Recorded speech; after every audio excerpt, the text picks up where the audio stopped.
ఈ రాజు మామూలు రాజు కాదండి బాబు, విజ్ఞానమునకు రాజు, జ్ఞానోత్సవానికి రాజు, విముక్తికి మార్గం, శాంతికి మార్గం, నీతికి కేంద్రం, పవిత్రతకు ఒకే ఒక్క మార్గం నీ రాజు, మహిమకు మార్గం, శక్తివంతులకు కూడా శక్తివంతమైనటువంటి అధిపతి, జయించు వారికి నాయకుడు, శాసనకర్త, శాసనాలను మార్చే శాసాధికారి. మామూలుడు కాదు నీ రాజు. నీ వెనకల నువ్వు నడుస్తూ ఉంటే నీ పైన ఎండబడింది అనుకో, నీకొచ్చే నీడ నీది కాదు, నీ రాజు. నీ రాజు కనిపిస్తాడు నీ నీడలో, ఎందుకంటే నీ వెనక ఆయన నడుస్తున్నాడు.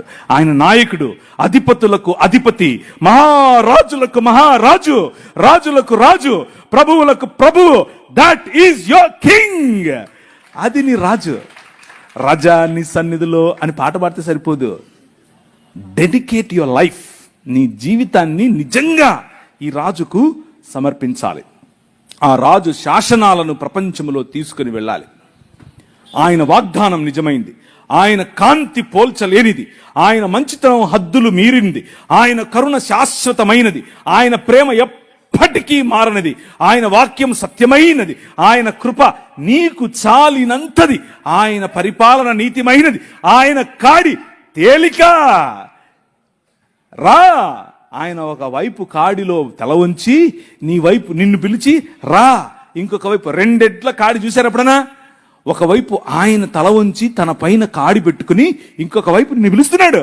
కమ్ లర్న్ విత్ మీ, నా కాడి సులువైనది, నేను మిక్కిలి ఎలాంటివాడిని, సాత్వికుడను, దీన మనస్సు కలవాడని. ఈ మార్గం, ఈ రాజు చూపించిన మార్గం, ఆయన గురించి చెప్పాలి అనంటే నా భాష సరిపోవట్లేదు. ఎందుకు అనంటే ఆయన అనిర్వచనీయుడు, ఆయన అద్భుతకరుడు, ఆయన ఆశ్చర్యకరుడు, ఆయన శక్తిమంతుడు, మామూలుడు కాదు నీ రాజు.